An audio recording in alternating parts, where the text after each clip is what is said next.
जय हिंद दोस्तों। आप सभी का एक बार फिर से स्वागत है हमारे YouTube चैनल डिफेंस धर्म पर।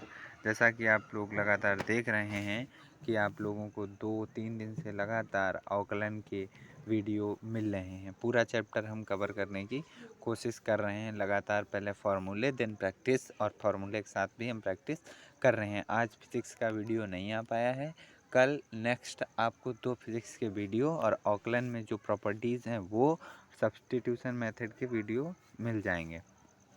तो चलिए दोस्तों, हम अपना वीडियो स्टार्ट करते हैं। अगर आपको वीडियो अच्छी लगे, ये लगे कि ये जो कंटेंट है वो आपके पेपर में आपकी कुछ मदद करेगा, तो हमारे चैनल को सब्सक्राइब करें, शेयर करें और वीडियो को लाइक करें। तो चलिए दोस्तों, स्टार्ट करते हैं। पहला, अगर आपके पास अवकलन आता है कभी d/dx u+v या u-v लिख करके कभी आ जाता है, मतलब u कोई एक अलग से फंक्शन हो आपके पास और v कोई दूसरा फंक्शन हो, तो इन दोनों फंक्शन का हमें अवकलन कैसे करना है, हम पहले अलग अलग करके करेंगे। पहले u का अवकलन x के सापेक्ष, क्योंकि हमने बताया जिसके सापेक्ष अवकलन करते हैं वो हमेशा कहाँ रहेगा, नीचे। जिसके सापेक्ष अवकलन वो हमेशा कहाँ रहता है, नीचे। तो एक बार हम क्या करेंगे, d/dx u का अलग अवकलन कर देंगे, बीच में अगर प्लस का साइन है तो प्लस का, और अगर माइनस का है तो माइनस का लगा देंगे, और v का अलग से अवकलन कर लेंगे, d/dx v हो जाएगा। तो ये आपका पहला फार्मूला आप जैसा कि देख रहे होंगे, d/dx u plus minus v का कंप्लीट हुआ कि एक बार हम v का अवकलन कर लेंगे और बीच में चाहे जो साइन हो, अगर प्लस का है तो प्लस का लगा लेंगे, अगर माइनस का है तो माइनस का लगा लेंगे, और फिर v का अवकलन कर लेंगे। जैसा कि एक छोटा सा एग्जांपल देख लेते हैं हम, d/dx अगर हमारे पास आ गया 3x प्लस 2x का अवकलन कीजिए। तो आप इसको थोड़ी देर के लिए मान लीजिए ये u है, ये v है, और बीच में प्लस का साइन लगा है। तो देखिए, बीच में प्लस का साइन लगा तो अलग अलग करके अवकलन कर लेंगे। d/dx हमने फार्मूला क्या पढ़ा है, d/dx u plus minus v। ये साइन क्वेश्चन पे डिपेंड करेगा कि हमारे पास प्लस का आ रहा है कि माइनस का आ रहा है। जिसका आएगा उसको लगा देंगे, और u का अलग अवकलन, v का अलग अलग अलग अवकलन कर देंगे। तो देखिए, क्वेश्चन है d/dx 3x प्लस का 2x का हमें अवकलन करना है। तो x के सापेक्ष अवकलन करना, बात बन गई। 3x का अवकलन अलग, 2x का अवकलन अलग, मतलब d/dx यहाँ पर हम 3x कर देंगे, प्लस बीच में प्लस का है तो प्लस का d/dx यहाँ पर 2x। अच्छा, हमने आपको बताया था नेक्स्ट वीडियो में कि d/dx अगर कहीं mx लिखा है तो इसका अवकलन क्या होता है बच्चा, m होता है। या ऐसे समझ लो कि 3 क्या है, कांस्टेंट, तो ये बाहर आ जाएगा, ये क्या आ जाएगा, बाहर आ जाएगा। तो आप देख सकते हैं, तो 3x का तो 3 हो जाएगा, 2x का 2 हो जाएगा, यानी कि आंसर क्या आ जाएगा, 5। हमें लगता है आपको ये पूरा समझ में आ गया होगा। तो पहला फॉर्मूला कंप्लीट हुआ, d/dx u plus minus v वाला पूरा आपको क्लियर हुआ। अच्छा, दूसरा formula very very important, d/dx u into v का अवकलन ज्ञात कीजिए। अगर दो फंक्शन कभी मल्टीप्लाई में दी हो तो उनका डिफ्रेंसिएशन कैसे करते हैं। जो पहला फलन हो आप उसको रेस्ट में रखिए, दूसरे वाले को का अवकलन कर दीजिए, प्लस जो दूसरा वाला फंक्शन उसको रेस्ट में रखिए, पहले वाले का अवकलन कर दीजिए, d/dx u कर दीजिए। क्लियर, पहला जो फंक्शन उसको रेस्ट में रखना है, जो दूसरा है उसका अवकलन कर दीजिए, प्लस जो दूसरा फंक्शन है उसको रेस्ट में रखिए, पहले वाले का अवकलन कर दीजिए। एक बार फिर से पढ़ लेते हैं, जो पहला फंक्शन होगा क्वेश्चन में उसको रेस्ट में रखना है, जो दूसरा होगा उसका अवकलन कर देना है, प्लस ये याद रखें, जब भी मल्टीप्लाई में फंक्शन होंगे तो डिफ्रेंशिएशन करते समय बीच में प्लस का साइन लगाना है, और फिर दूसरे को रेस्ट में रखेंगे, पहले का अवकलन कर देंगे। जैसे फॉर एग्जांपल क्वेश्चन आ गया, d/dx sin x into cos x का अवकलन ज्ञात कीजिए, sin x into cos x का अवकलन ज्ञात कीजिए। तो ये u है, ये v है, u इंटू वी का हमने अवकलन क्या पढ़ रखा है कि पहले वाले फंक्शन को रेस्ट में रखो। तो u बराबर मान लेते हैं बच्चा sin x है, और v बराबर मान लिया हमने cos x है, क्योंकि u इंटू वी है, और u इंटू वी का समाकलन होता है कि u को रेस्ट में रखो, यानी sin x को रेस्ट में रखो, v का अवकलन कर दो, cos x का अवकलन क्या होगा, माइनस का sin x हो जाएगा, प्लस बीच में प्लस का साइन लगाते हैं, v को रेस्ट में रखो, v क्या है अपने पास, cos x है, और u का अवकलन कर दो, u क्या है, sin x का cos x हो जाएगा। अच्छा, अब ये देखिए, माइनस तो बाहर आ जाएगा, ये बन जाएगा sin स्क्वायर x, ये cos स्क्वायर x, यानी कि ये बन गया माइनस का sin स्क्वायर x, प्लस का ये क्या बन जाएगा आपके पास cos स्क्वायर x। एक चीज़ लगाएं आप, प्लस वाले को एक तरफ, माइनस वाले को एक तरफ कर लें, तो ये बन जाएगा cos स्क्वायर x माइनस का sin स्क्वायर x। कुछ जगह आपका आंसर ये लिखा मिलेगा, कुछ जगह इसी को फार्मूला बना देते हैं cos 2x का, तो ये चीज़ भी आप याद रख लें। अच्छा अगर ज़्यादा घुमाएगा तो cos 2x का फॉर्मूला 10 की फॉर्मेट में लिख देगा, 1 माइनस का ten square x upon 1 plus का टेन स्क्वायर एक्स। तो ये बहुत अगर आपको घुमाएगा तो ये चीज़ आपको करनी पड़ेगी पेपर के अंदर। अच्छा अगला फार्मूला है डिवाइड रूल जिसे बोलते हैं, d upon d x u upon v का अवकलन। कुछ लोग इसे अंश बटे हर का भी अवकलन पढ़ते हैं, कुछ इसे डिनोमिनेटर अपॉन न्यूमिनेटर का भी, डिनोमिनेटर अपॉन न्यूमिनेटर का भी डिफ्रेंसिएशन पढ़ते हैं।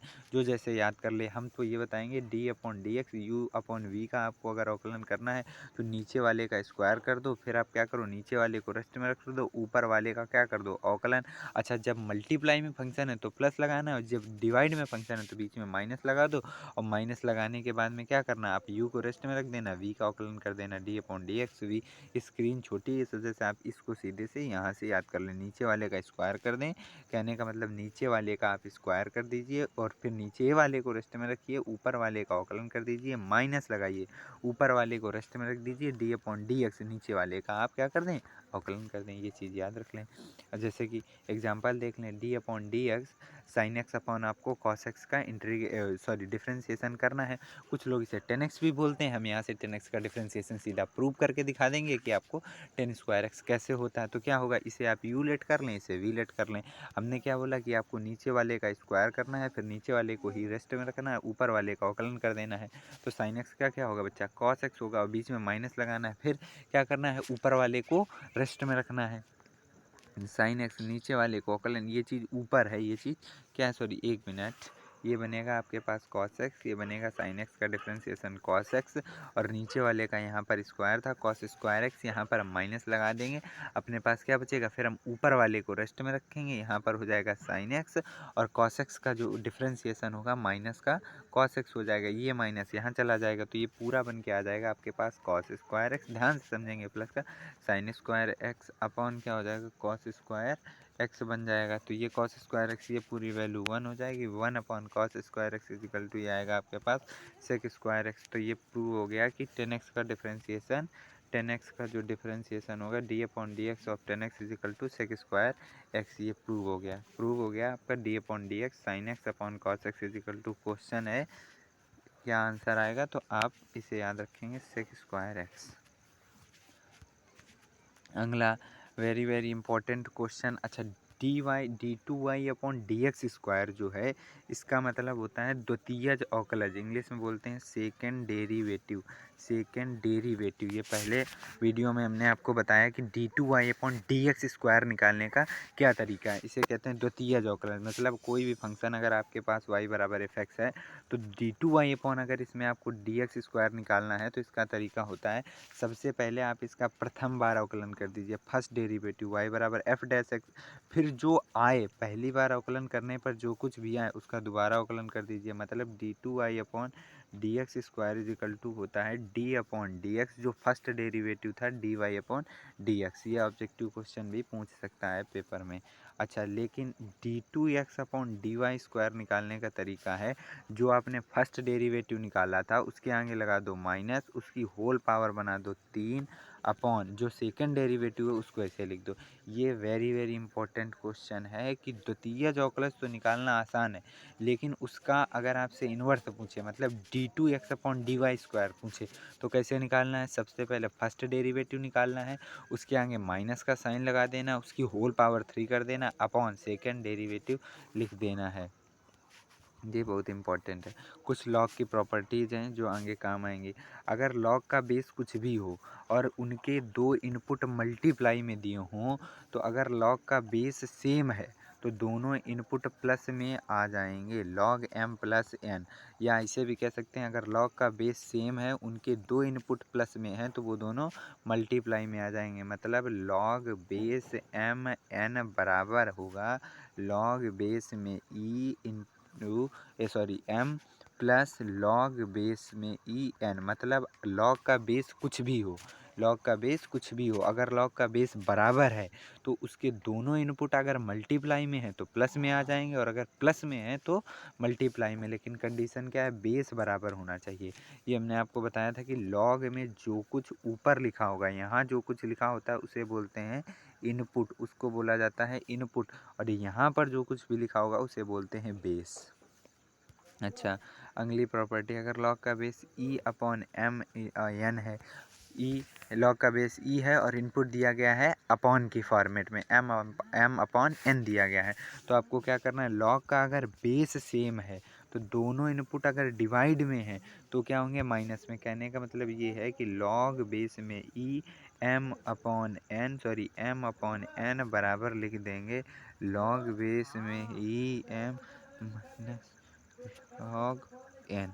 ये चीज़ आप याद रखना। अगर लॉग का बेस समान है और अगर उसके इनपुट लॉग का बेस कभी भी आपको समान दिया हो और इनपुट अगर माइनस में है तो वो डिवाइड में आ जाएंगे, और अगर लॉग का बेस समान है और दो इनपुट डिवाइड में है तो वो माइनस में आ जाएंगे। मोस्ट इम्पॉर्टेंट प्रॉपर्टी जो आपको इसमें डिफरेंशिएशन में बहुत जगह अप्लाई करने को मिलेगी। अगली प्रॉपर्टी, लॉग का बेस सर कुछ भी हो, ज़रूरी नहीं है ई हो, ए हो सकता है, 10 हो सकता है, कुछ भी हो। लॉग का बेस कुछ भी हो और अगर उसके इनपुट की आपको पावर दी हो तो ये जो इनपुट की पावर होती है ना सर, ये आगे आ जाती है। सबसे इम्पॉर्टेंट चीज़, इनपुट की पावर आगे आ जाती है। लॉग का बेस कुछ भी हो, आपको याद रखना है कि अगर इनपुट की पावर है तो कहाँ आएगी, आगे आगे आ जाएगी। बिल्कुल बेसिक को कवर कर रहे हैं, एक एक चीज़ समझ के चलना है आपको, तभी क्वेश्चन को आप उड़ा पाएंगे। तो ये आगे आ जाएगी, यानी इसको लिख सकते हैं एन लॉग बेस में ई एम। अगर लॉग का बेस यहाँ पर दिया गया है, इनपुट है, आगे पावर है, तो आप इस चीज़ को ऐसे भी लिख सकते हैं कि लॉग बेस में e m to the power n बराबर लिख सकते हैं लॉग बेस में एन। आगे आ जाए क्योंकि इनपुट की पावर कहाँ थी, आगे, और ये एम। क्लियर हो गया होगा जहाँ तक हमें लगता है आपको। अच्छा, कुछ हम छोटी छोटी बातें और लॉगरिथम से जान लेते हैं कि लॉग का बेस चेंज फार्मूला। कुछ लोग मैसेज कर रहे थे कमेंट की बेस चेंज फार्मूला नहीं आया है हमें, तो आप बेस चेंज फार्मूला समझ लें एक बार क्या होता है लॉग का बेस चेंज फार्मूला। अगर मान लीजिए लॉग का इनपुट बेस ए है तो इसका हमें बेस चेंज करना है। तो बेस चेंज करने के लिए हमने आपको क्या बताया था कि सर जी लॉग के इनपुट को तो आप अलग लिख दो, और जो लॉग का बेस है ना गुरुजी, आप उसको अलग लिख दीजिए लॉग के साथ। याद रखना, लॉग के इनपुट को आपको अलग लिखना है लॉग के साथ, अपॉन बना के लॉग के बेस को लॉग के साथ लिखना है। ये चीज़ होती है लॉग का base change formula. Very very important formula. जैसा कि इस प्रॉपर्टी पर, बेस चेंज प्रॉपर्टी पर जो 12th एग्ज़ाम में क्वेश्चन आया है, एज इट इज़ आप लोग पढ़ रहे होंगे y बराबर लॉग का बेस 10 यक्स, इसका आप डिफरेंशिएशन करके दिखा दीजिए हमको।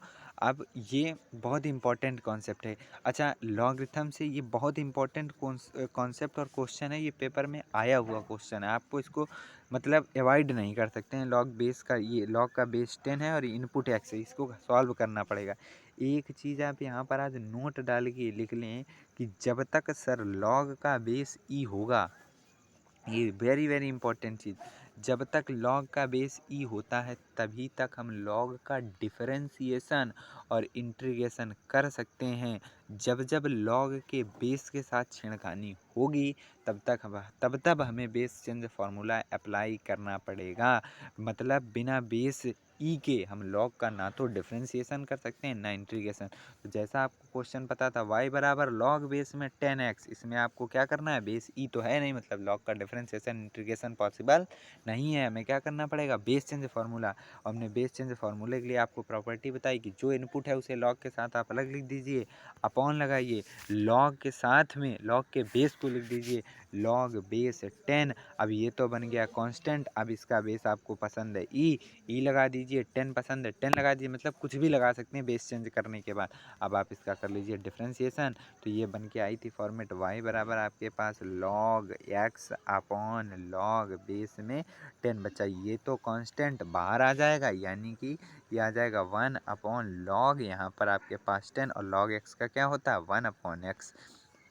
तो ये चीज़ आप याद रख लीजिए, यानी इस पूरे क्वेश्चन का आंसर y बराबर लॉग बेस में 10x का जो आंसर है वो डिफरेंशिएशन जो आता है वो आता है 1 अपॉन में x लॉग बेस का 10। अच्छा, बेस नहीं है, ये इनपुट बन गया 10।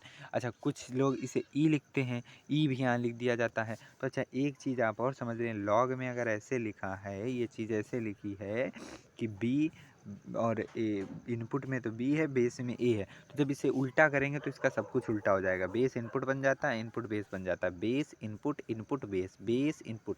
जब भी लॉग को पलटा जाएगा, वेरी इंपॉर्टेंट कॉन्सेप्ट, जब भी लॉग पलटा जाएगा तो बेस बनता है इनपुट, इनपुट बन जाता है बेस। आप इस चीज़ को भी याद रख लें, ये बी है यहाँ पर। चलिए, धन्यवाद आपको। इस वीडियो को ज़्यादा से ज़्यादा शेयर करें, और अगर वीडियो अच्छी लगे तो चैनल को सब्सक्राइब करिए, वीडियो को लाइक करिए, और जो भी डाउट हो आपको उसको कमेंट करिए। एंड प्लीज़ हमारे चैनल को आप सब्सक्राइब करिए, सपोर्ट करिए। धन्यवाद।